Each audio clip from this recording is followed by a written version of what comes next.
कि आज हम आपके लिए 18 फरवरी क्लास 12 हिंदी का एक वायरल पेपर लेकर आए हैं और आप जाकर पिछले साल का रिकॉर्ड देख लो।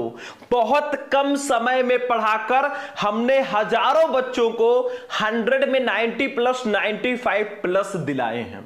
तो अगर आप भी 18 फरवरी को क्लास 12 हिंदी का पेपर देने जा रहे हो और आपको भी थोड़ा बहुत डर लग रहा है कि सर हिंदी में हम पास तो हो जाएंगे, लेकिन हिंदी एक स्कोरिंग सब्जेक्ट है जो हमारे परसेंटेज को बढ़ाता है, तो आखिर हम कैसे हिंदी में 100 में 95 प्लस ला सकते हैं और अपने परसेंटेज को इंक्रीज कर पाएंगे। तो आज मैं आपके लिए क्लास 12 हिंदी का एक वायरल पेपर लेकर आया हूं। 18 फरवरी को मैं गारंटी लेता हूं कि इस पेपर में से ज्यादातर क्वेश्चन आपके बोर्ड एग्जाम में आने वाले हैं। ऐसा पेपर जब बोर्ड एग्जाम एकदम सर पर होता है ना, मैं हर साल बच्चों को देता हूं, लाखों बच्चे बहुत अच्छा परसेंटेज लेकर आते हैं। अब आपकी बारी है, टाइम वेस्ट मत करना।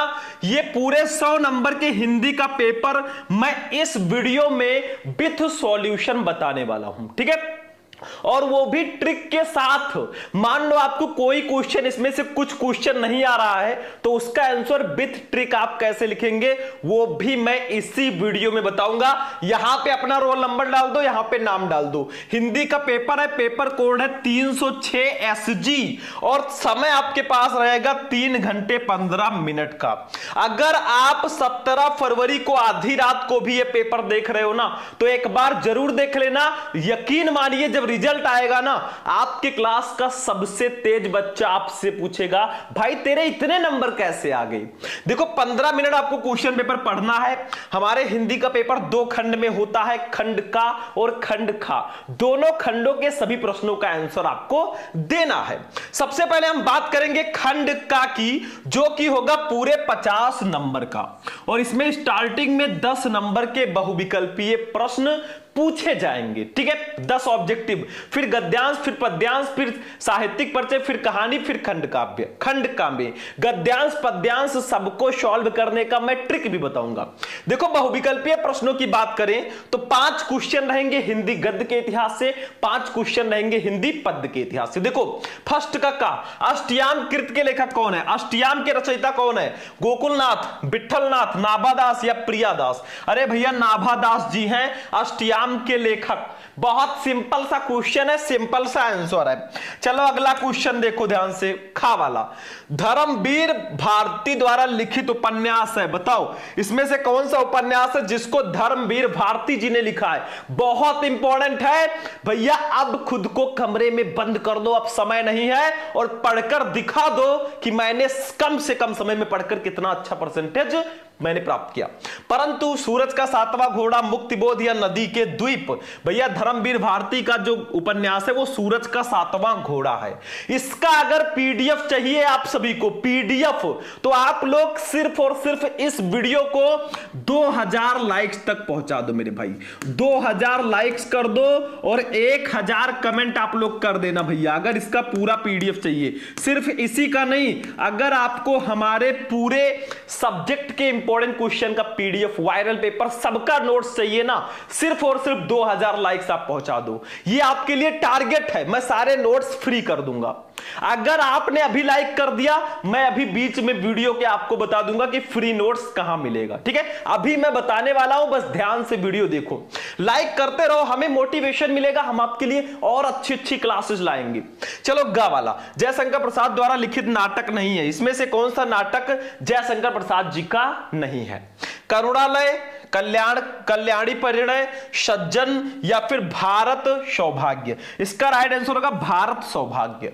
भारत सौभाग्य जो है ये जयशंकर प्रसाद जी का नाटक नहीं है, बाकी तीनों नाटक हमारे जयशंकर प्रसाद जी के ही हैं। चलो भैया अगला क्वेश्चन देख लो, घा वाला।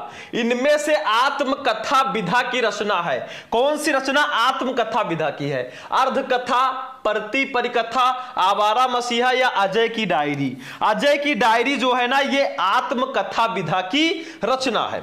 चलो फटाफट चलो, क्योंकि पूरे 100 नंबर का हमें पेपर सॉल्व करना है। ये कोई छोटा मोटा वीडियो नहीं है, आपके लाइफ में ये चेंजेस लेकर आएगा, बदलाव लेकर आएगा, क्योंकि ऐसा वीडियो बार बार नहीं मिलता, किस्मत वालों को मिलता है। चलो भैया, यात्रा वृत्त संबंधी गद्यकृत अरे आयावर रहेगा याद, इसके लेखक कौन है? अरे आयावर रहेगा याद, इसके लेखक कौन है? बहुत इंपॉर्टेंट है। केदारनाथ अग्रवाल, मोहन राकेश, सच्चिदानंद, हीरानंद वात्स्यायन गे या हरिशंकर प्रसाई? भैया गे जी हैं। अरे आयावर रहेगा याद, इसके लेखक है हमारे अज्ञे जी। तीसरा ऑप्शन बिल्कुल सही है। चलो दूसरे का का देख लो। दूसरे का का, इनमें से किस काव्य कृति पर ज्ञानपीठ पुरस्कार मिला है? बताओ, इनमें से कौन सी काव्य कृति है जिस पर लेखक को ज्ञानपीठ पुरस्कार मिला? देखो, लोकायतन, अग्निरेखा, कितनी नावों में कितनी बार, या रसवंती। अरे भैया, कितनी नावों में कितनी बार जो रचना है ना, इस पर हमारे अज्ञे जी को ज्ञानपीठ पुरस्कार प्राप्त हुआ है। भाई फंसा कर भी आपसे क्वेश्चन किया जाएगा। 5 क्वेश्चन हिंदी गद्य साहित्य के इतिहास से हो गए थे, ये जो क्वेश्चन है हिंदी पद्य साहित्य के इतिहास से है। चलो खा वाला, तीसरा सप्तक का प्रकाशन वर्ष है। तीसरा सप्तक कब प्रकाशित हुआ? सन 1957, 1959, 1960 या 1961? भैया तीसरा सप्तक जो है 1959 में प्रकाशित हुआ। तार सप्तक कब प्रकाशित हुआ? तार सप्तक 1943 में। मैंने ट्रिक भी बताया था, तार में ता और आता है, और तीसरा सप्तक 43 में भी तावर आता है, तो थोड़ा ट्रिक आप याद रखिएगा। चलो गा वाला देखो बच्चों, गा वाला, कला और बूढ़ा चांद कृत के रचयिता कौन है? बताओ, कला और बूढ़ा चांद, इसके रचयिता कौन है? सुमित्रा नंदन पंत, शिवमंगल सिंह सुमन, सुदामा प्रसाद पांडे धूमिल या रामधारी सिंह दिनकर? अरे भैया, कला और बूढ़ा चांद के रचयिता हैं सुमित्रा नंदन पंत जी। पहला ऑप्शन आंख बंद करके टिक कर दो मेरे भाई, फर्स्ट ऑप्शन ही सही है। चलो आगे बढ़ते हैं। घा वाला देख लो आंसर, घा वाला क्वेश्चन, किस महाकाव्यात्मक कृत में 12 सर्ग हैं? बताओ, इसमें से कौन सी रचना है जिसमें 12 सर्ग हैं? कामायनी, प्रिय प्रवास, साकेत या वैदेही वनवास? अरे आंख बंद करके टिक करो, साकेत। साकेत महाकाव्य में जो है 12 सर्ग हैं, तो थर्ड ऑप्शन बिल्कुल करेक्ट होगा। समझ में आ रहा है ना बच्चों? अगला क्वेश्चन, अंगा नंबर। छायावाद की प्रमुख विशेषता है? बताओ, छायावाद की प्रमुख विशेषता क्या है? इतिवृत्तात्मकता, श्रृंगार रस की प्रधानता, युद्धों का सजीव वर्णन या स्थूल के प्रति सूक्ष्म का विद्रोह? भैया यही चौथा ऑप्शन सही है। छायावाद की प्रमुख विशेषता है स्थूल के प्रति सूक्ष्म का विद्रोह। आपका चौथा ऑप्शन सही होगा। टोटल 10 क्वेश्चन आपके ऑब्जेक्टिव हो चुके हैं। 5 क्वेश्चन हिंदी गद्य के इतिहास से, 5 क्वेश्चन हिंदी पद के इतिहास से। भाई 10 क्वेश्चन कंप्लीट। समझ में आ रहा है? अभी तो पूरे 100 नंबर का पेपर सॉल्व करना है। बस आप लोग हमें मोटिवेट करते रहो भाई। हमारे अंदर एनर्जी कब आएगी? जब लाइक का तड़का लगेगा। फटाफट लाइक करते चलो वीडियो को। चैनल को सब्सक्राइब कर लोगे तो आपको नोटिफिकेशन जल्दी जल्दी मिल जाएगा। अब देखो गद्यांश पे आते हैं भाई। फ्री का नंबर, सिर्फ ट्रिक लगाओ और नंबर ले जाओ। देखो, दिए गए गद्यांशों पर आधारित निम्नलिखित प्रश्नों के उत्तर दीजिए 10 नंबर। इस गद्यांश को ध्यान से पढ़ना है। इसके नीचे 5 क्वेश्चन है, इसका आंसर देना है। कैसे लिखना है वो सब मैं बताऊंगा, ठीक है? नहीं पता तो एक और नीचे गद्यांश रहेगा, 2 में से एक ही करना है। कहां है नीचे अभी मैं बताऊंगा, पहले इसको हम सॉल्व तो कर लें। देखो, मैं आपको ये पढ़कर पहले बताऊंगा, फिर क्वेश्चन का आंसर ढूंढ कर बताऊंगा, उसके बाद में लिखना सिखाऊंगा। तो पहले इसको पढ़ते हैं। देखो, रविंद्रनाथ ने इस भारतवर्ष को महामानव समुद्र कहा है। विचित्र देश है वो, असुर आए, आर्य आए, शक आए, हूड़ आए, नाग आए, अच्छाए, गंधर्व आए, न जाने कितनी मानव जातियां यहां आई और आज के भारतवर्ष को बनाने में अपना हाथ लगा गई। जिसे हम हिंदू रीति रीत कहते हैं वो अनेक आर्य और आर्येतर उपादानों का अद्भुत मिश्रण है। बस हो गया। अब देखो, इस चैप्टर को पहचानो, किस चैप्टर का ये हो सकता है। भाई थोड़ा सा दिमाग आपको एक्स्ट्रा लगाना पड़ेगा। किस चैप्टर का? ये शायद अशोक के फूल चैप्टर का है। हाँ, अशोक के फूल चैप्टर का है। अब देखो ये एक ऐसा गद्यांश है ना जो अक्सर दे दिया जाता है और आपको फंसाया जाता है। कैसे? देखो इसमें कहीं अशोक दिख रहा है? नहीं दिख रहा है। ज्यादातर गद्यांश में ट्रिक रहता है। आप पाठ का नाम और उसके लेखक का नाम पहले ही याद रखना, ठीक है, याद कर लेना। बाकी भैया जैसे राष्ट्र का स्वरूप का होगा तो राष्ट्र उसमें ट्रिक रहेगा, अशोक के फूल का होगा अशोक रहेगा, भाषा और आधुनिकता का होगा भाषा रहेगा। लेकिन यहां पे कहीं ट्रिक नहीं है, यही गद्यांश बार बार पूछा जाता है, ये सीक्रेट है। तो देखो पहला क्वेश्चन है, उपरोक्त गद्यांश के पाठ और लेखक का नाम लिखिए। पाठ का नाम अशोक के फूल, लेखक का नाम हजारी प्रसाद द्विवेदी। किस चैप्टर के लेखक कौन है ये आपको पहले से ही याद रखना है। दूसरा, रेखांकित अंश की व्याख्या कीजिए। अरे भैया इसकी व्याख्या कर दो अपनी भाषा में, 2-4 लाइन बढ़ा के लिख दो, काम खत्म है। अपने तरीके से नहीं आ रहा है भाई, नीचे के लाइन उठाकर लिख दो। क्या करोगे? हिंदी लिखना है। तीसरा, रविंद्रनाथ ने किसे महामानव समुद्र कहा है? तो महामानव समुद्र ये देखो मिल गया, यही लाइन उठाकर लिख दो। रविंद्रनाथ ने इस भारतवर्ष को महामानव समुद्र कहा है। अगर आपने 2 क्वेश्चन का आंसर दे दिया ना, बाकी तीनों क्वेश्चन बिल्कुल हलवा होते हैं। देखो यहां पे सीधा सीधा आंसर दिया गया है। चौथा, भारतवर्ष के निर्माण में किन किन का सहयोग रहा है? देखो सबका सहयोग रहा। क्या लिखा है? रविन्द्रनाथ ने इस भारतवर्ष को महामानव समुद्र कहा है। विचित्र देश है वो, आसुर आए, आर्य आए, शक आए, हूण आए, नाग आए, यक्ष आए, गंधर्व आए, न जाने कितनी मानव जातियां यहां आई और आज के भारतवर्ष को अपना बनाने में अपना हाथ लगा गई। तो किसका सहयोग रहा है? इन सभी का, असुर का, आर्य का, शक, हूण का, नाग का, यक्ष का और गंधर्व का, सबका सहयोग रहा है इस भारतवर्ष को बनाने में। ठीक है, अभी मैं आंसर लिखना बताऊंगा, यही लिखना है आपको उठा के। पांचवा, आर्य, शक, हूण कहां आए? अरे भैया आर्य, शक और हूण समय समय पर हमारे भारतवर्ष में ही तो आए। ठीक है, बस हो गया, फ्री का नंबर है। अब जब इसको लिखना तो ऐसे लिख देना, रविंद्रनाथ ने ... करके मिश्रण है। पहला क्वेश्चन है उपरोक्त गद्यांश के पाठ और लेखक का नाम लिखिए, तो हम संदर्भ लिख देंगे या डायरेक्टली भी लिख सकते हैं। पाठ का नाम अशोक के फूल, लेखक का नाम हजारी प्रसाद द्विवेदी। ठीक है, तो देखो संदर्भ, प्रस्तुत गद्यांश हमारी पाठ्यपुस्तक के गद्य भाग में संकलित तथा हिंदी के सुविख्यात निबंधकार आचार्य हजारी प्रसाद द्विवेदी द्वारा लिखित अशोक के फूल नामक ललित निबंध से अवतरित है। भैया ये लेखक का नाम, ये पाठ का नाम और 2 नंबर ये देखो आपके नाम। फ्री का नंबर है, बटोर लो भाई, इकट्ठा कर लो, नंबर फ्री मिल रहे हैं। अगला दूसरा, रेखांकित अंश की व्याख्या कीजिए। इसकी व्याख्या कर दो। जिसे हम हिंदू रीतिनीति कहते हैं वो अनेक आर्य और आर्येतर उपादानों का अद्भुत मिश्रण है। भाई इसकी व्याख्या कर देंगे। ये देखो हेडिंग डालो, लिखो, हमारे देश के इतिहास का अध्ययन करने से यह विदित होता है कि यहां आदिकाल से ही अनेक विदेशी जातियां आई। उनमें से आर्य, शक, हूण आदि अनेक जातियों ने भारत पर आक्रमण करके यहां विजय प्राप्त की और यहां के विशाल भूभागों पर अपने राज्यों साम्राज्यों की स्थापना की। इनमें से अनेक, देखो आपको थोड़ा ऊपर की लाइनों को भी मिक्स करके लिख देना है मेरे भाई। थोड़ा बड़ा यहां पे लिखा है, लेकिन आप 4-5 लाइन में भी लिख सकते हैं, लेकिन ध्यान दो, 2 ही लाइन की व्याख्या करने को कहा गया, थोड़ा ऊपर की लाइनों का भी व्याख्या कर देना, नंबर मिल जाएगा। देखो यहीं के होकर रह गए और वैवाहिक संबंधों के द्वारा यहां की उस हिंदू संस्कृति के अंग बन गए। हिंदुओं ने जिसकी भी सभ्यता या संस्कृति में जो कुछ भी श्रेष्ठ था उसे ग्रहण कर लिया।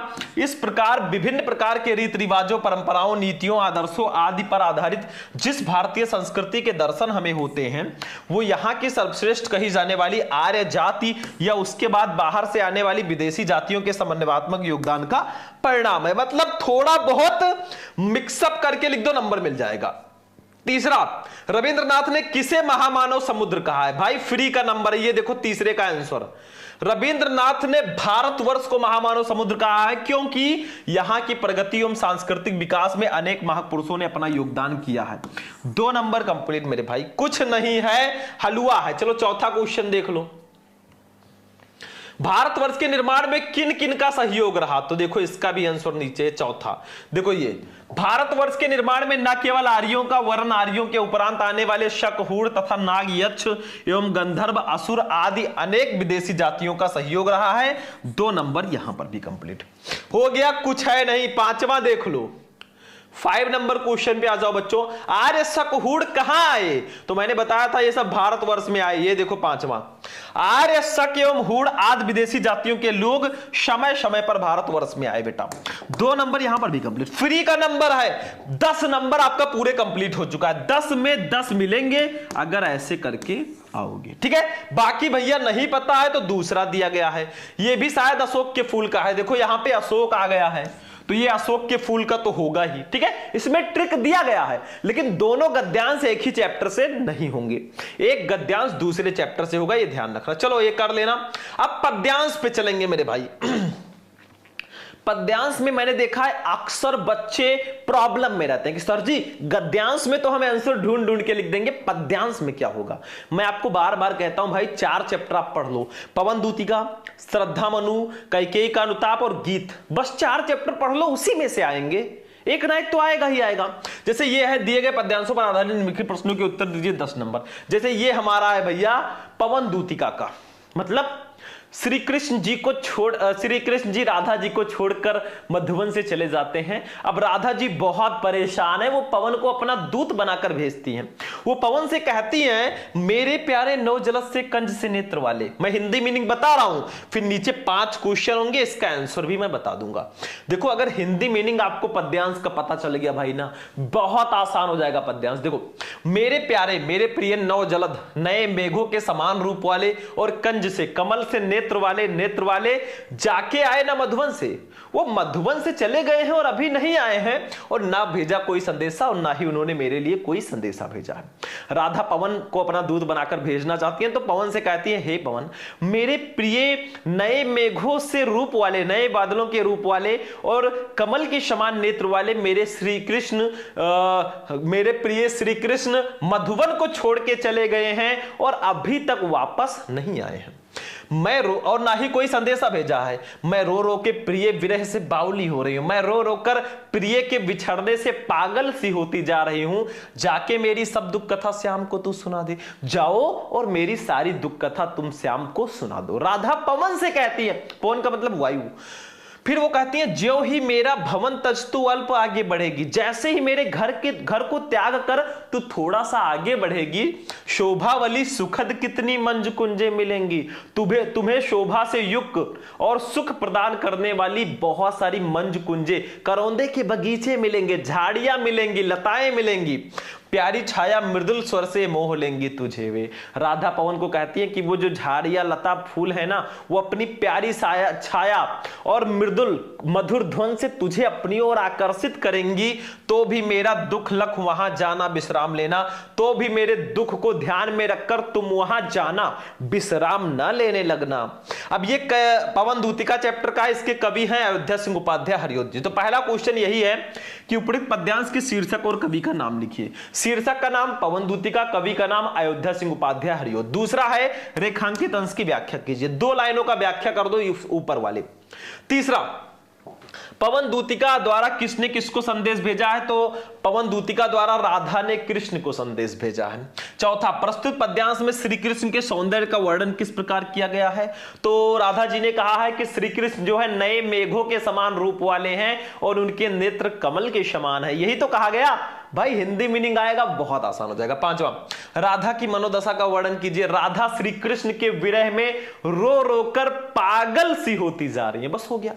चलो इसका आंसर जब लिखेंगे तो ऐसे लिखेंगे, मेरे प्यारे डॉट डॉट डॉट डॉट करके ना विश्राम लेना।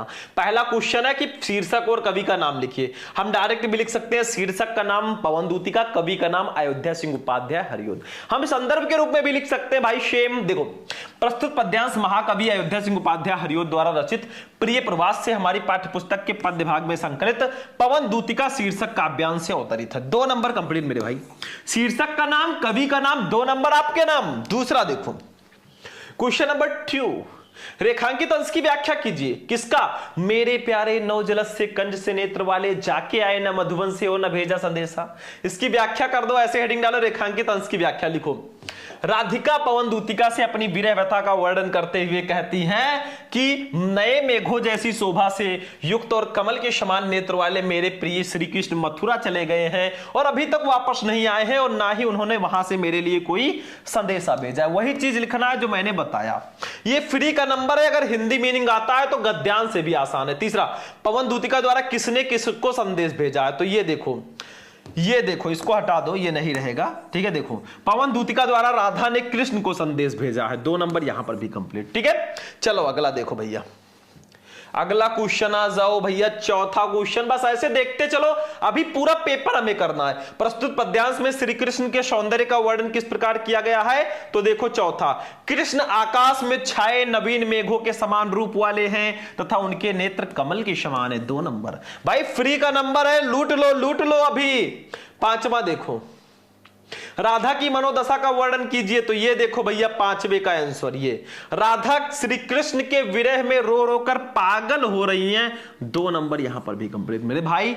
10 में 10 आउट ऑफ 10, 10 में 10 लेकर आओगे अगर आप ऐसे करके आओगे। ठीक है, चलो हो गया। नहीं पता तो दूसरा कर लो। घिर रहे थे घुंघराले बाल अंसौलंबित मुख के पास, ये श्रद्धा मनु का है, इसके कवि हैं जयशंकर प्रसाद जी। स्क्रीनशॉट ले लो, आप इसको भी कर सकते हो। ठीक है, चलो अब साहित्यिक पर्चे पे चलेंगे भैया। 100% फिक्स टॉपिक हमारे हिंदी का।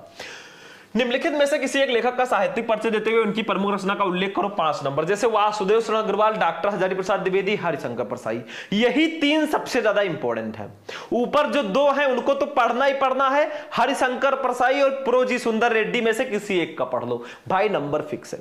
आज हम वासुदेव शरण अग्रवाल जी का पढ़ेंगे भाई, एक बार नहीं, मैंने कई बार ये आपको बता चुका हूं मैं। ठीक है, आप 3 लेखक का पढ़ लो भाई, छुट्टी है, 5 नंबर फिक्स है। आपको कौन कौन सा याद है कमेंट कर देना। ठीक है, चलो वासुदेव शरण अग्रवाल, जब भी इनका साहित्यिक परिचय लिखो पहले छोटा सा जीवन परिचय लिख देना, या बॉक्स बनाकर साहित्यिक परिचय लिख देना, तब साहित्य जीवन परिचय लिख देना, तब हम साहित्यिक परिचय लिखेंगे। देखो जीवन परिचय, डॉक्टर वासुदेव शरण अग्रवाल का जन्म सन 1904 ईस्वी में मेरठ जनपद के खेड़ा नामक ग्राम में हुआ था। इनके माता पिता लखनऊ में रहते थे, अतः इनका बचपन लखनऊ में व्यतीत हुआ और यही इनकी प्रारंभिक शिक्षा भी हुई। भारतीय संस्कृति और पुरातत्व का यह महान पंडित एवं साहित्यकार सन 1967 ईस्वी में परलोक सिधार गया। बस आपका हो गया काम। ठीक है, मेन हमारा हेडिंग है साहित्यिक परिचय भैया। 3 नंबर आपको साहित्यिक परिचय का मिलेगा, मतलब हिंदी साहित्य में इनका परिचय कैसा है, कैसी रचनाएं करते थे, क्या करते थे। फिर रचनाओं का आपको 2 नंबर मिलेगा। 5 नंबर देखो साहित्यिक परिचय। डॉक्टर अग्रवाल भारतीय संस्कृति, पुरातत्व और प्राचीन इतिहास के प्रकांड पंडित एवं अन्वेषक थे। इनके मन में भारतीय संस्कृति को वैज्ञानिक अनुसंधान की दृष्टि से प्रकाश में लाने की उत्कट इच्छा थी। ठीक है, फिर आगे देखो। अतः इन्होंने उत्कृष्ट कोटि के अनुसंधात्मक निबंधों की रचना की। इनके अधिकांश निबंध प्राचीन भारतीय इतिहास और संस्कृति से संबद्ध हैं। इन्होंने अपने निबंधों में प्रागैतिहासिक, वैदिक एवं पौराणिक धर्म का उद्घाटन किया। निबंध के अतिरिक्त इन्होंने पाली, प्राकृत और संस्कृत के अनेक ग्रंथों का संपादन और पाठ शोधन किया। जायसी के पद्मावत पर इनकी टीका सर्वश्रेष्ठ मानी जाती है। इन्होंने वाणभट्ट के हर्षचरित का सांस्कृतिक अध्ययन प्रस्तुत किया। 3 नंबर इसका मिलेगा मेरे भाई, 3 नंबर पूरे। चलो 2 नंबर रचनाओं का। देखो कोई भी टॉपिक हो, चाहे वो बहुविकल्पीय प्रश्न हो, चाहे गद्यांश, पद्यांश, जीवन परिचय, सब मैं पढ़ा चुका हूं अलग अलग वीडियोस में। अगर साहित्यिक परिचय सारे का सारा देखना है तो YouTube पे सर्च करो क्लास 12 हिंदी इंपॉर्टेंट जीवन परिचय शुभम लेक्चरर। सारे लेखक, सारे कवि एक ही वीडियो में आपको मिल जाएंगे। रचनाएं, इनकी प्रमुख रचनाएं निम्न है। निबंध संग्रह में पृथ्वीपुत्र, कल्पलता, कला और संस्कृत, कल्प वृक्ष, भारत की एकता, माता भूमि पुत्रो हम पृथिव्या, वागधारा, ये सब इनके प्रसिद्ध निबंध संग्रह है। शोध प्रबंध में पाणिनकालीन भारतवर्ष। ठीक है, आलोचना साहित्य में पद्मावत की संजीवनी व्याख्या तथा हर्षचरित का सांस्कृतिक अध्ययन। संपादन में पाली, प्राकृत और संस्कृत के एकाधिक ग्रंथों का इन्होंने संपादन भी किया। 2 नंबर इसका, मतलब पूरे के पूरे 5 में 5 नंबर आपको मिल जाएंगे। कवियों पे हम लोग चल रहे हैं। कवियों में आज हम देखो निम्नलिखित में से किसी एक कवि का साहित्यिक परिचय देते हुए उनकी प्रमुख रचना का उल्लेख करो। 5 नंबर, जैसे मैथिली शरण गुप्त, रामधारी सिंह दिनकर, सुमित्रा नंदन पंत। तीनों में से किसी एक कवि का, मैं बोल रहा हूं आप 4 कवि का पढ़ लो। मैथिली शरण गुप्त, रामधारी सिंह दिनकर, सुमित्रा नंदन पंत और महादेवी वर्मा का पढ़ लो, या महादेवी वर्मा और जयशंकर प्रसाद में से एक पढ़ लो भाई, नंबर फिक्स है, कोई काट ही नहीं सकता। आज हम पढ़ेंगे मैथिली शरण गुप्त जी का, राष्ट्र कवि है हमारे। देखो जीवन परिचय। राष्ट्र कवि मैथिली शरण गुप्त का जन्म सन 1886 ईस्वी में चिरगांव जिला झांसी में हुआ था। इनके पिता का नाम सेठ रामचरण गुप्त था। सेठ रामचरण गुप्त स्वयं एक अच्छे कवि थे। घर पर ही इनकी प्रारंभिक शिक्षा का प्रबंध किया गया, जहां इन्होंने अंग्रेजी, संस्कृत और हिंदी का अध्ययन किया। जीवन के अंतिम क्षणों तक ये निरंतर साहित्य सृजन करते रहे और 12 दिसंबर 1964 ईस्वी को मां भारती का ये महान साधक पंचत्व में विलीन हो गया। बस हो गया भैया आपका टोटल हो गया हाँ जीवन परिचय हो गया। साहित्यिक परिचय पे आ जाओ बच्चा पार्टी। ये देखो, गुप्त जी का झुकाव गीत काव्य की ओर था और राष्ट्र प्रेम इनकी कविता का प्रमुख स्वर रहा। इनके काव्य में भारतीय संस्कृति का प्रेरणाप्रद चित्रण हुआ है। इन्होंने अपनी कविताओं द्वारा राष्ट्र में जागृति तो उत्पन्न की ही, साथ ही सक्रिय रूप से असहयोग आंदोलनों में भी भाग लेते रहे, जिसके फलस्वरूप इन्हें जेल भी जाना पड़ा। साकेत महाकाव्य पर इन्हें हिंदी साहित्य सम्मेलन प्रयाग से मंगला प्रसाद पारितोषिक भी मिला। भारत सरकार ने गुप्त जी को इनकी साहित्य सेवा के लिए पद्म भूषण से सम्मानित किया और राज्यसभा का सदस्य भी मनोनीत किया। बेटा 3 नंबर आपका फिक्स है, हो गया 3 नंबर। जो भी पुरस्कार मिले वो भी आपको साहित्यिक परिचय में लिखना। रचनाएं देख लो, मैथिली शरण गुप्त जी की रचनाएं निम्न है। 2 प्रकार की रचनाएं ये करते थे, मौलिक रचनाएं, अनुदित रचनाएं। मौलिक रचनाओं में भारत भारती, जयद्रथ वध, पंचवटी, साकेत, यशोधरा, नहुस आदि ये इनकी मौलिक रचनाएं हैं। अनुदित रचनाओं में मेघनाथ वध, ब्रजभाषा, वीरांगना, प्लासी का युद्ध आदि। 2 नंबर इसका। 5 में 5 पूरे मिलेंगे मेरे भाई। सबका पढ़ना यूट्यूब पे सर्च करो, जाकर पढ़ो। अब आते हैं अपने 110% फिक्स टॉपिक पर, वो है कहानी। कहानी में आप पंचलाइट बहादुर 2 कहानी पढ़ लो, उद्देश्य और सारांश दोनों। भाई 5 नंबर कोई काट ही नहीं सकता। ध्रुव यात्रा भी पढ़ लोगे तो ठीक ही है। ठीक है, देखो ध्रुव यात्रा अथवा पंचलाइट कहानी का उद्देश्य लिखिए, अथवा लगा है। बहादुर कहानी का संक्षिप्त कथानक अपने शब्दों में लिखिए, शब्द सीमा 80। भैया आज हम पंचलाइट कहानी का उद्देश्य आपको बता देते हैं। मैंने पंचलाइट कहानी का सारांश पढ़ाया था ना अलग से। भैया 3 लाख से ज्यादा बच्चों ने उस वीडियो को देख लिया। क्या कर रहे हो आप लोग? सबको पता है कि वो 100% फिक्स है, तो आप क्यों नहीं देख रहे हो भाई? जाकर देखो। चलो पंचलाइट कहानी का उद्देश्य क्या है, कितनी बार आ चुका है, आपके सामने है, प्रूफ आपके सामने है, रिकॉर्ड बोलता है, मैं नहीं बोलता। देखो फणीश्वर नाथ रेड्डी जी हिंदी जगत के सुप्रसिद्ध आंचलिक कथाकार हैं। अनेक जन आंदोलनों से वे निकट से जुड़े रहे, इस कारण ग्रामीण अंचलों से उनका निकट का परिचय है। उन्होंने अपने पात्रों की कल्पना किसी कॉफी हाउस में बैठकर नहीं की, अपितु वे स्वयं अपने पात्रों के बीच रहे हैं। बिहार के अंचलों के सजीव चित्र इनकी कथाओं के अलंकार हैं। पंचलाइट भी बिहार के आंचलिक प्रवेश की कहानी है। शीर्षक कथा का केंद्र बिंदु है। शीर्षक को पढ़कर ही पाठक कहानी को पढ़ने के लिए उत्सुक हो जाता है।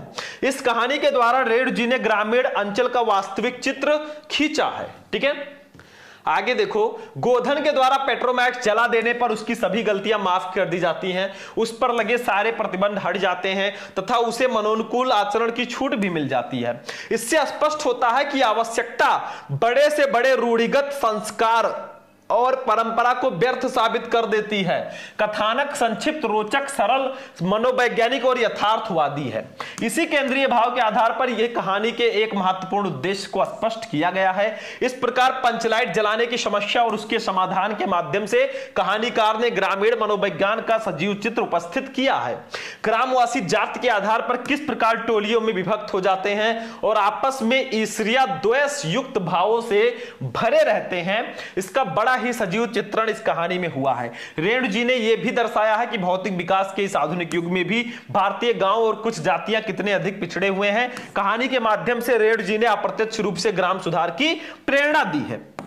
5 में 5 कंप्लीट। भैया पंचलाइट बहादुर ध्रुव यात्रा 3 कहानी पढ़ लो, या फिर आप पंचलाइट और बहादुर ही पढ़ लो, उद्देश्य और सारांश दोनों पढ़ना। 5 नंबर कोई काट ही नहीं सकता, लिख कर ले लो मेरे से। खंड काव्य पे आ जाओ बच्चों, फ्री का नंबर देखो। स्वापठित खंड काव्य के आधार पर किसी एक खंड के एक प्रश्न का उत्तर दीजिए। 5 नंबर 80 शब्दों में मिनिमम लिखना है। भैया 5-6 खंड काव्य है, ये जिला वाइज होता है। इकलौता ऐसा टॉपिक जो जिला वाइज होता है, मतलब आप किस जिले से हो। कुछ जिलों में श्रवण कुमार, कुछ जिलों में रश्मि रथी, कुछ जिलों में मुक्त यज्ञ, कुछ जिलों में फत्त की जीत, कुछ जिलों में आलोक वृत्त, कुछ जिलों में त्यागपति। भैया आप किस जिले से हो, आप में कौन सा खंड काव्य है, उसी को पढ़ना, सबको नहीं पढ़ना, सिर्फ एक को जो आपके जिले में हो। नहीं पता तो अपने हिंदी वाले टीचर से पूछो, फिर भी नहीं पता बुक से देखो, क्वेश्चन बैंक से देखो, फिर भी नहीं पता तो हमारे पास कमेंट कर दो कि सर हम इस जिले से हैं, हम आपको खंड काव्य बता देंगे। 50 नंबर का पेपर हो गया। 10 नंबर का बहुविकल्पीय, 10 नंबर का गद्यांश, 10 नंबर का पद्यांश, 10 नंबर का साहित्यिक परिचय, 5 नंबर की कहानी, 5 नंबर का खंड काव्य। बेटा 50 नंबर इज कंप्लीटेड। अब चलेंगे खंड खा पे। खंड खा भी पूरे 50 नंबर का रहेगा भैया, जिसमें सबसे पहले हिंदी संस्कृत का गद्यांश रहेगा। देखो दिए गए गद्यांशों में से किसी एक का संदर्भ हिंदी में अनुवाद करो, 7 नंबर। मैंने बताया था 4 चैप्टर आप पढ़ लो, आज ही जाकर उसका हिंदी मीनिंग पढ़ लो भाई, 7 नंबर कोई नहीं काट पाएगा। जातक कथा, महामना मालविया, पंचशील सिद्धांता, संस्कृत भाषा या महत्तम, 4 चैप्टर पढ़ लो भाई, नंबर फिक्स है। बरसात की तरह नंबर बरसेंगे, ये ध्यान रखना, ठीक है। चलो अब देखिए, सबसे पहले हमारा संस्कृत का गद्यांश रहेगा 8वां वाला। देखो का वाला, ये आपका संस्कृत साहित्यम सरसम व्याकरण सुनिश्चितम, ठीक है। अब ये किस चैप्टर का है पहचानो, ये संस्कृत भाषा या महत्तम चैप्टर का गद्यांश है, ठीक है। पता है तो कर लो, नहीं तो दूसरा देखो, ये महामना विद्वान वक्ता, अब महामना आ गया तो ये महामना मालवीय चैप्टर का हमारा गद्यांश है। दोनों में से कोई एक ही करना है भाई, आपका 7 नंबर फिक्स है। आप लोग यूट्यूब पे सर्च करना क्लास 12 हिंदी संस्कृत इंपॉर्टेंट गद्यांश शुभम लेक्चरर, आपको वीडियो मिल जाएगा। सारे के सारे गद्यांश मैंने एक ही वीडियो में बता रखा है। चलो पद्यांश की बात करें, खा वाला। देखो दिए गए पद्यांशों या श्लोकों में से किसी एक का संदर्भ हिंदी में अनुवाद करो 7 नंबर। जैसे सुखार्थिना कुतो विद्या, कुतो विद्यार्थिना सुखम, सुखार्थी व त्यजेत विद्याम, विद्यार्थी व त्यजेत सुखम, ठीक है। ये आप कर सकते हो, सुभाषित रत्नानी का है। चलो मैं बता देता हूं, मतलब सुख चाहने वालों को विद्या कहां और विद्या चाहने वाले को सुख कहां। सुखार्थी व त्यजेत विद्याम, विद्यार्थी व त्यजेत सुखम, मतलब सुख चाहने वाले को विद्या त्याग देनी चाहिए और विद्या चाहने वाले को सुख त्याग देना चाहिए। अगर आप चाहते हो मैं घूमूं टहलूं बढ़िया यार एंजॉय करूं, तो भाई कैसे पढ़ पाओगे, ठीक है। तो वही कहा जा रहा है। इसको जब सॉल्व करना मैंने बताया था, ये 100% फिक्स होता है। आप पढ़ लो सुभाषित रत्नानी के सारे श्लोक को, ये एक चैप्टर पढ़ लो, 7 नंबर फिक्स है। बाकी जो चैप्टर है एक एक श्लोक है उसको पढ़ लेना, आपका नंबर बिल्कुल फिक्स है, ठीक है। अब पहले संदर्भ लिख देना ऐसे, सुखार्थिना डॉट डॉट डॉट त्यजेत सुखम। पहले संदर्भ लिखना, ये किस पाठ से है, इसमें लेखक का नाम नहीं लिखना। देखो प्रस्तुत पद्यांश या श्लोक हमारी पाठ्य पुस्तक के संस्कृत भाग में संकलित सुभाषित रत्नान नामक पाठ से अवतरित है, 2 नंबर फिक्स। फिर अनुवाद लिख देंगे, देखो ये अनुवाद, सुख चाहने वाले को विद्या कहां और विद्या चाहने वाले को सुख कहां। इसलिए सुख की इच्छा करने वाले को विद्या प्राप्त करने की इच्छा छोड़ देनी चाहिए, अथवा विद्या चाहने वाले को यानी कि विद्यार्थी को सुख छोड़ देना चाहिए। 5 इसका मिलेगा, 2 इसका मिलेगा, 7 नंबर पूरे के पूरे आपको मिल जाएंगे। भैया सुभाषित रत्नानी पूरे चैप्टर को पढ़ लेना, काम हो जाएगा, फिर टेंशन मत लेना, ठीक है। नहीं पता तो ये कर लो भैया, बिरल बिरला स्थूल तारा कलालु सज्जना मनु मुने पर्वत्रम पर्वसन भुन भुनवा, ये हमारे भोजस्योदार्यम चैप्टर का है, ठीक है। तो इसको कर लेना। अब अगला देखो 9 नंबर, ये है भैया मुहावरे एवं लोकोक्तियां। देखो इसमें क्या है, तो देखिए स्टूडेंट, जो मुहावरे एवं लोकोक्तियां होता है ना, इसमें क्या करना है, निम्नलिखित मुहावरों लोकोक्तियों में से किसी एक का अर्थ लिखते हुए वाक्य प्रयोग करो। भैया 4 में से किसी एक का अर्थ लिखकर वाक्य प्रयोग कर दो, नंबर फिक्स। जैसे अपना उल्लू सीधा करना, मतलब अपना काम निकालना। जैसे भैया चुनाव के समय जो वोट मांगने वाले लोग हैं ना, वो अपना उल्लू सीधा करने ही तो आते हैं, चुनाव के बाद नहीं दिखेंगे, पहले आएंगे। खा उल्टी गंगा बहाना, मतलब नियम विरुद्ध कार्य करना। गा है गूलर का फूल होना, मतलब दुर्लभ होना। घा है अधजल गगरी छलकत जाए, मतलब कम ज्ञान होने पर अधिक का दिखावा करना। भाई बस 4 में से कोई एक कर लो, नंबर मिल जाएगा। चलो आगे बढ़ो भैया। अब आते हैं एक फ्री का नंबर है, वो है आपठित गद्यांश। भैया आपठित गद्यांश जो है कुछ नहीं करना, एक ऐसा गद्यांश आपको दिया जाएगा जो आपके सिलेबस में नहीं होगा, वो बाहर से दिया जाता है। देखो जैसे निम्नलिखित गद्यांश को पढ़कर नीचे दिए गए प्रश्नों के उत्तर दीजिए 5 नंबर। जैसे देखो इस गद्यांश को ध्यान से पढ़ना है, इसके नीचे 3 क्वेश्चन है, देखो पढ़ो। आज से कई वर्ष पहले गुरुदेव के मन में आया कि शांत निकेतन को छोड़कर कहीं अन्यत्र जाएं। स्वास्थ्य बहुत अच्छा नहीं था, शायद इसलिए या पता नहीं क्यों तय पाया कि वे शांति निकेतन के पुराने 3 मंजिले मकान में रहें। शायद मौज में आकर यह निर्णय लिया हो। वे सबसे ऊपर के तल्ले में रहने लगे। उन दिनों ऊपर तक चढ़ने के लिए लोहे की चक्करदार सीढ़ियां थीं और वृद्ध और छीड़वड़ रविंद्रनाथ के लिए उस पर चढ़ सकना असंभव था। फिर भी बड़ी कठिनाई से उन्हें वहां ले जाया जा सकता। ठीक है, तो देखो ध्यान से, पहला क्वेश्चन है गुरुदेव शब्द का प्रयोग किसके लिए किया गया है? अरे भैया रविंद्रनाथ ठाकुर जी के लिए गुरुदेव का प्रयोग किया गया है। देखो रविंद्रनाथ, डायरेक्ट आंसर नहीं है, यहां पे थोड़ा दिमाग लगाना है। ठीक है, रविंद्रनाथ के लिए गुरुदेव ने शांत निकेतन छोड़कर कहीं और रहने का मन क्यों बनाया? क्योंकि गुरुदेव ने शांत निकेतन छोड़कर कहीं और रहने का मन इसलिए बनाया क्योंकि उनका स्वास्थ्य बहुत अच्छा नहीं था, मतलब बहुत ज्यादा स्वस्थ नहीं थे। तीसरा देखो फ्री का नंबर है, उनके समीप तक पहुंचने में क्या कठिनाइयां थी? देखो क्या होता था, देखो ये वे सबसे ऊपर के तल्ले में रहने लगे। उन दिनों ऊपर तक पहुंचने के लिए लोहे की चक्करदार सीढ़ियां थी और वृद्ध रविंद्रनाथ के लिए उस पर चढ़ सकना असंभव था। बस यही कठिनाइयां थी कि भैया लोहे की चक्करदार सीढ़ियां थी जिन पर उनके लिए चढ़ सकना असंभव था, मतलब चढ़ नहीं सकते थे अच्छे से, भाई वृद्ध थे। ठीक है, तो यही लिख देना है, नंबर मिल गया। नहीं पता तो अथवा लगाइए, दूसरा कर लो भैया, दोनों में से कोई एक ही करना है। चलो अब चलते हैं शब्द युग्म पे। 11 का निम्नलिखित शब्द युग्मों का सही अर्थ चुनकर लिखिए। जैसे देखो वसन व्यसन, इसका सही अर्थ क्या होगा? विवश और व्याकुल, वस्त्र और आदत, कवच और भोजन, और विस्तार और आबाद। तो इसका राइट आंसर हो जाएगा वस्त्र और आदत। वसन का मतलब वस्त्र, व्यसन का मतलब आदत। दूसरा सवर्ण, स्वर्ण सवर्ण, इसका सही आंसर क्या होगा? सोना और अच्छा रंग, सुनार और सोना, सोना और चांदी, सोना और उच्च जाति। भैया सोना और उच्च जाति होगा। स्वर्ण का मतलब सोना, सवर्ण का मतलब उच्च जाति, तो दा वाला आपका सही है। चलो अनेकार्थी शब्द पे आ जाओ, खा वाला। निम्नलिखित शब्दों में से किसी एक शब्द के दो अर्थ लिखिए, 2 नंबर। जैसे देखो काल, काल को हम मृत्यु समय बोलते हैं। शक्ति को क्या बोलते हैं भाई? आप लोग बताइएगा। सामर्थ हो गया। शिव, शिव को हम बोलते हैं जैसे भगवान शंकर, भोलेनाथ, जो भी आप लिख दो। ठीक है, गा वाला देखो अनेक शब्दों के लिए एक शब्द। निम्नलिखित वाक्यांशों के लिए एक शब्द का चयन करके लिखिए। जैसे अनुकरण करने योग्य, उसको एक शब्द में क्या बोलेंगे? अनुकरणीय, अमर, व्यजन या अक्षय। भैया जो अनुकरण करने योग्य है वो अनुकरणीय होगा। होगा कि नहीं होगा? दूसरा जानने की इच्छा रखने वाले को क्या बोलेंगे? जानकार, जिज्ञासु, ज्ञानी या जिज्ञासा। भैया जिज्ञासु बोलेंगे। जानने की इच्छा रखने वाला जो है उसको जिज्ञासु हम बोलते हैं। बस हो गया। ठीक है, चलो वाक्य संशोधन पे आ जाओ। निम्नलिखित में से किन्हीं 2 वाक्यों को शुद्ध करके लिखिए भैया। 2 नंबर। जैसे पुत्री पराया धन होता है, नहीं पुत्री पराया धन होती है, यह सही होगा क्योंकि पुत्री लेडीज है। दूसरा मैं भोजन कर लिया हूं, नहीं भैया मैंने भोजन कर लिया है। तीसरा लक्ष्मीबाई वीर महिला थी। वीर तो हम यूज करते हैं पुरुषों के लिए, लक्ष्मीबाई वीरांगना थी, मतलब वीर स्त्री हो गया। चौथा प्राचार्य ने हस्ताक्षर कर दिया, नहीं प्राचार्य ने हस्ताक्षर कर दिए। बस हो गया, फ्री का नंबर है मेरे भाई। चलो हो गया। रस छंद अलंकार पे आ जाओ भैया। रस आता है 2 नंबर का, छंद 2 नंबर का, अलंकार 2 नंबर का, मतलब 6 नंबर। ये 100% फिक्स है हमारे हिंदी में। मैंने एक ही वीडियो में जितने भी रस हैं, जितने भी छंद हैं, जितने भी अलंकार हैं, सबको मैं पढ़ा चुका हूं। यूट्यूब पे सर्च करो रस छंद अलंकार शुभम लेक्चर, वीडियो मिल जाएगा। सारे के सारा एक वीडियो में जाकर देखो और भैया 6 नंबर क्लियर करो। यहां पे पूछा गया वियोग श्रृंगार अथवा करुण रस का लक्षण उदाहरण चाहिए, लिखे 2 नंबर। फिर उसके बाद में अलंकार में उपमा अथवा यमक अलंकार की परिभाषा लिखते हुए उदाहरण लिखिए 2 नंबर। फिर गा, दोहा अथवा सोरठा छंद का लक्षण एक उदाहरण लिखिए 2 नंबर। 6 नंबर आपको मिल गए मेरे भाई।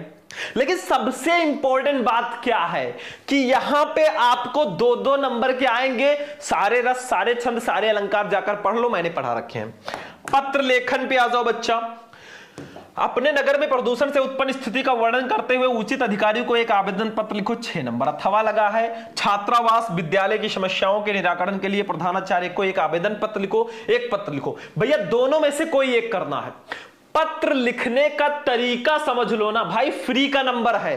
मैंने आपको हिंदी के टॉप 5 पत्र एक ही वीडियो में बता रखा है। यूट्यूब पे सर्च करो क्लास 12 हिंदी इंपॉर्टेंट पत्र शुभम लेक्चरर, वीडियो मिल जाएगा, जाकर देख लेना। निबंध पे आ जाओ।